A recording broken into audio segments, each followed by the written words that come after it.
Massachusetts, state leaders believe that we are approaching the peak of coronavirus cases here. They say we might see that surge within the next 2 weeks.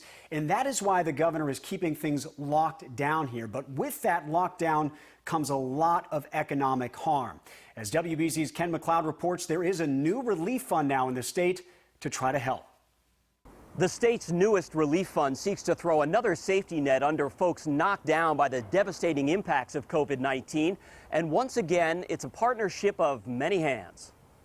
If you're going to be dealing with a surge, it's better to be too early than it is to be too late. The governor says he's still planning for the surge in COVID hospital visits to begin this Friday, despite numbers from some parts of the state showing a leveling in both cases and deaths over the last couple of days. I think we should all be very careful about drawing too many conclusions from small points of data. But the governor was plenty optimistic about the new Massachusetts COVID-19 Relief Fund, launched today with $13 million in seed money from local philanthropists, including the 1-8 Foundation. It will not be the magic answer to everything, but if we do this well, if we do this together, we can have an impact. The fund is encouraging donations of any amount and will funnel the money to those in need across the state through a network of local nonprofits.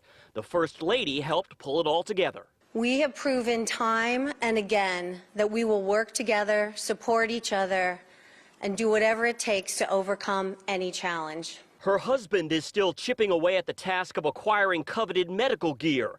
Hospitals in the state got 100 ventilators from the federal stockpile today, and the governor is still chasing masks and gloves in creative ways after losing a large shipment to the feds a few weeks ago in the Port of New York. You play the hand as best you can, and I'm not much on excuses. As for the Boston curfew urged by Mayor Walsh, the governor says it makes sense to him.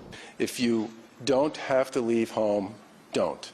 He also likes the CDC recommendation that folks wear a mask when they do venture out in places where they might not be able to stay 6 feet away from others. One of the things they say that makes masks particularly effective is you can't put your hand on your face. The governor announced 2 more drive-through testing sites geared toward first responders, one in Lowell, another in Springfield. Both will be up and running in the coming days. At the State House tonight, Ken McLeod, WBZ News.